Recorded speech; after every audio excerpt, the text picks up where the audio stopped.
again, use the raised hand feature. Matt DeMarinis, you're first. Marcus, seemed like that last 12 minutes kind of decided, 12 minutes of the first half, I should say, decided the game. What did you see in how Georgetown was able to take control and never really give you guys a chance to get back in it? Yeah, I think we started off pretty strong on both ends of the floor, and then they started making shots, and it's a game of momentum, and they got momentum, and around that time, and we just couldn't find it on both ends of the floor. It happens, but all we got to do is learn from it, watch the film, flush it, and then get ready for March Madness. John Niatawa. Did you feel like maybe you got sped up, perhaps offensively, just in terms of once they started hitting shots, Marcus? Because I mean, there was a stretch there where you guys weren't able to hit any either.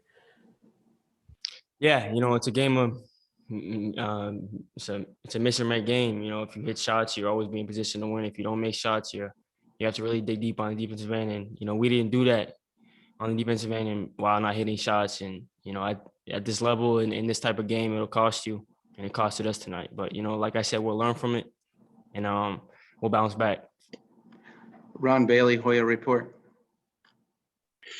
As they got momentum, did you feel as though they didn't believe that they would lose? They were playing so free and open.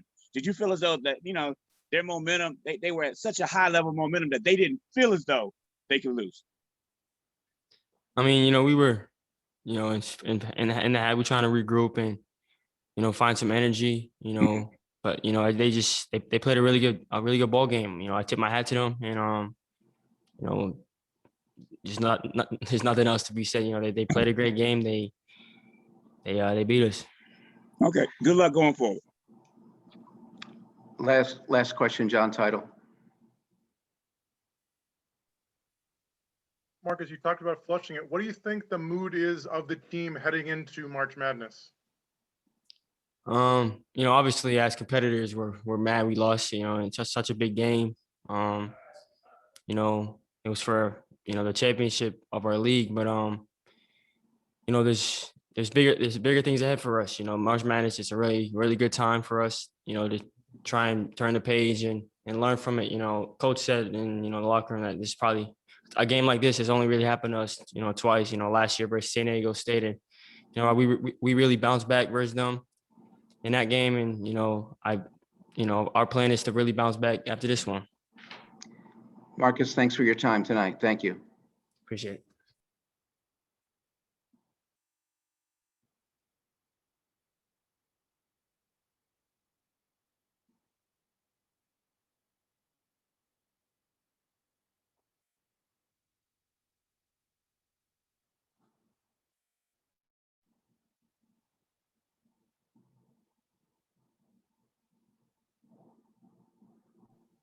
We're joined now by Greg McDermott, Creighton head coach.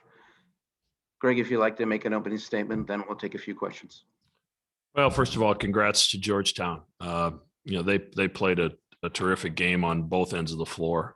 I just think in games like this where, obviously they've played 3 days in a row. We've played 2 days in a row, and we were in a very physical, grinded out game late last night. So, I think so much of it is momentum. And when you have momentum, you don't think about being fatigued, and you're not a half a step slow. And we had that momentum early. We got off to that lead, and then they really captured it after that. And, I think it's a 3-point game with a little over 5 minutes to go in the first half. And we just had a collapse there at the end of the first half, offensively and defensively. So I feel for our guys. They've worked hard to get to this point, and you want to finish it when you get here. At the same time, we have to have the maturity to flush it and learn from it, move on, and get ready for next weekend. First question, Matt DeMarinis. Matt. Mac, you haven't really had a performance like this all season yet. How do you get the guys to, use the short part of their memory and make sure they're, confident going into March Madness? I mean, the good side is we don't have to play in a day or two. You know, we won't play for, possibly a week. So we have some time to get a little bit of rest and then some time to get on the practice floor and, get everybody healthy, hopefully for a good run in the NCAA tournament. But, we've got a mature group and I think they understand, this hasn't happened to us very often over the course of the last couple of years. I don't think it's, as you mentioned, it hasn't happened all season this year, where we just didn't have it on either end of the floor. But once in a while it happens. You hope it doesn't happen on a night like tonight. John Neotawa. John. Yeah, Greg, you mentioned momentum. I mean, you guys have taken some gut punches at times this year and bounced back in games, down early to Providence, forced that game, came back against Seton Hall. Why was it so difficult to flip it in this one? Well, we just, we couldn't ever hit that big shot, John. I thought there were times where, we ran pretty good offense and got an open shot and we missed it. And then we'd have a pretty good defensive possession and then they'd hit a shot in the last 5 seconds or get an offensive rebound and stick it back in there. So, to get out of those holes, you need some good things to happen. And we after that first 15 minutes of the game, we didn't have much good happen the rest of the way. Jamal Murphy, Bill Roden podcast. Hey, Coach, obviously you guys didn't play well today, but what, it seems like Georgetown is a completely different team than they were during the early season and during the regular season in general. How do you feel about that and what makes them so difficult to play now? Yeah, as I told Coach Ewing after the game, I'm just really happy for the Georgetown program, especially happy for Patrick. I think he's done a terrific job of building that program and has done it the right way. And obviously there's been a lot of adversity this year with a couple pauses that they've had. And, he found a way to get him to bounce out of that. So, they have length on the inside. They really challenge you at the rim. And, they've got, length on the wing as well with Blair and Pickett. And I really think Harris, his maturity over the course of the years has really changed the trajectory of the team, in my opinion, because he's really became a reliable ball handler, distributor, and scorer as well. So, I think he was playing at the end of the season as well as any freshman in our league. Ron Bailey, Hoya Report. Georgetown played pretty good defense against you guys, shrunk the floor, held you to, I think, 28% in the first half. But was I wrong in seeing that you guys just missed a lot of shots that you typically make? We shoot a lot of 3-point shots, and tonight, obviously, we didn't shoot it well. I think we had 3 starters combined, 3 of 27, and those are guys that have been pretty efficient most of the season. So it happens once in a while, and obviously their ability to protect the paint kind of forces you out to the 3-point line, to loosen that defense up and get those guys out of the paint, you have to make some shots and force them to kind of stretch out a little bit, and that creates some driving lanes. And we couldn't get them out of that because we couldn't make a shot. Okay, thank you. Patrick Dallahan, College Basketball 365.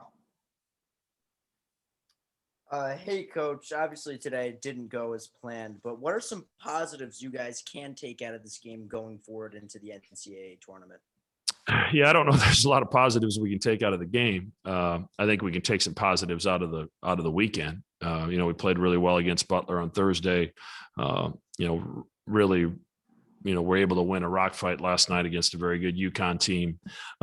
So, we'll take from those games, and then, we'll look at this film and try to break it down and figure out, what things could have we done different? Where was some mistakes in terms of our coverages defensively, execution offensively that we can try to clean up as we move into next weekend. 2 more quick questions, please. Jacob Schwartz. Hey, Coach, congratulations on what's been very successful this season.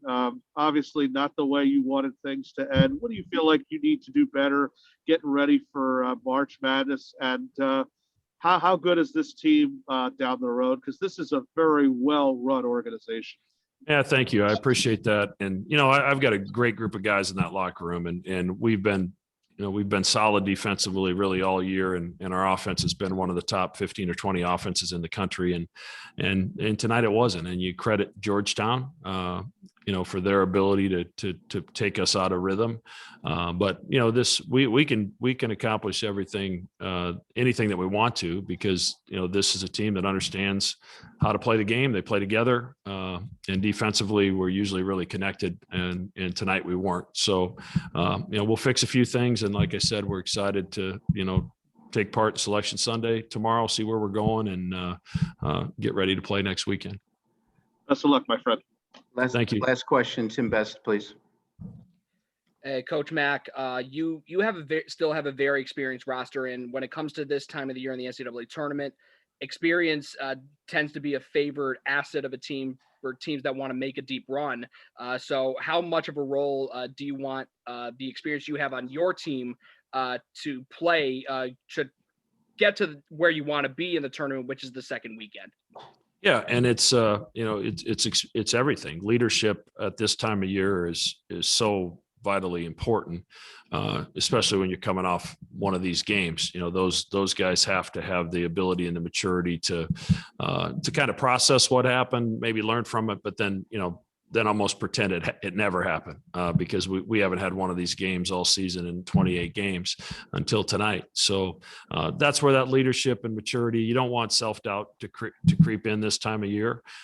So we'll get our bounce back in our step, and we'll be excited to play this weekend. Greg, thanks for your time. We appreciate it. Thank you.